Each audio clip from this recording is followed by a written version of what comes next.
Kwapfuura mwedzi 11 Itai Dzamara azvuzvurudzwa achiendwa naye kumazivandadzoka achisiya vana vake vaviri nemudzimai vasina baba pamba. Vakamuzvuzvurudza vachitimba rinopisa pamwechete nemhuri dzavo. Nhasi uno mudzimai wake, vakoma hama neshamwari vaungana muHarare vachirangarira mabasa akatangwa naItai Dzamara ekujamukira hurumende yavaMugabe nekutyora kodzero dzevanhu. Cherechedza mwedzi 17 after the abduction of Itai Dzamara. We all know kuti chiitiko ichi basa iri rakashandwa nani. We have never minced our words regarding who is responsible for Itai's disappearance. It's ZANU-PF, and the responsibility lies with Mugabe himself. He must account for Itai. And isusu in the time past, whenever we gather panzvimbo yakaita seino tichicherechedza kumpunyikidzwa nekutorwa kwakaita Itai, mapurisa vaita basa rekutirova, mapurisa vaita basa rekutiita zvinhu zvisiri pamutemo. Asi nhasi isusu we do believe in the way of love. We believe that love is what's going to cause us to win this battle. This battle chaiwina nekuda kwerudo, and we have our ambassadors vana vedu. Vana vedu just to demonstrate to the police that we mean well. All we want is a better Zimbabwe. All we are demanding is Zimbabwe yedu. We want to demonstrate to my prison to get the nevana vedu vachivapa mapurisa.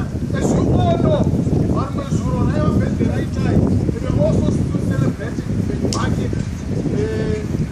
Marakamitira zvakanaka, marakatitira zvakanaka, ikochi kutakadaro Itai Dzamara. Saka isusu tiri kumapurisa as we celebrate upenyu hwaItai.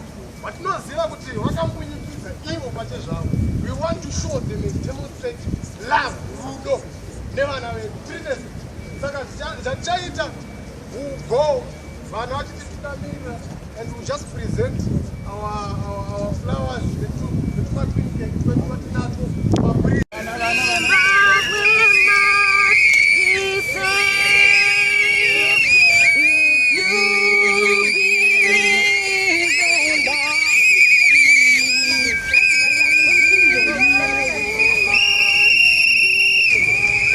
Mapurisa anga akamira pachiitiko ichi nhasi aramba kutambira maruva nemakeke anga achibva kuvana vehama neshamwari dzaItai, vachiramba vakapakata tsvimbo dzinove mucherechedzo wokuponda nekurova vanhu, zvinova ndo zvavajaira vachiramba maruva emucherechedzo worunyararo. Mapurisa tauyawo kwamuri, and all we are saying is we love you. Tinokudai uyezve tinoda nyika yeZimbabwe. We are here in peace. Hatina kuuya kunomhura. Tauya pano kuti tikutaurirei and to show you kuti tinokudai.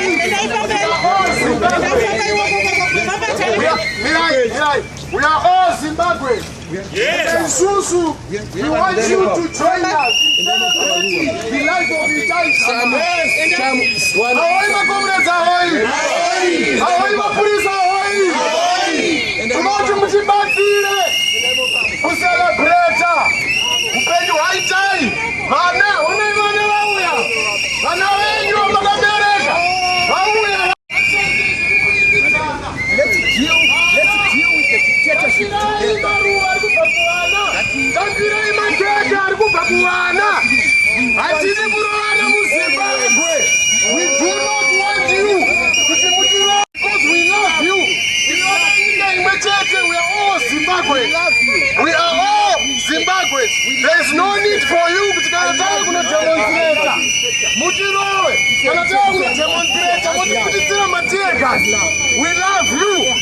Gamuchirai maruva. Gamuchirai maruva.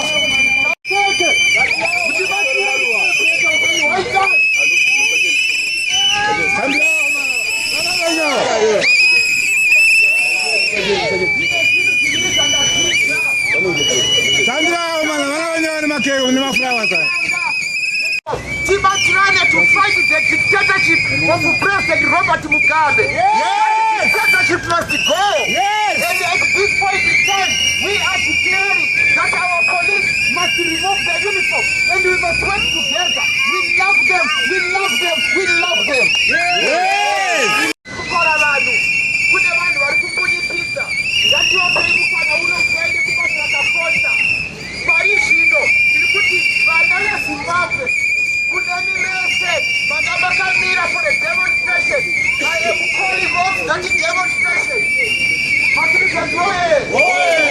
kana muchida kuve wokutanga kunzwa nyaya dzakadai mazuva ese, garai makateya pa YouTube nekuklika button rakanzi subscribe. Munobva maita wokutanga pa Zim DI TV News kunzwa zviri kuitika.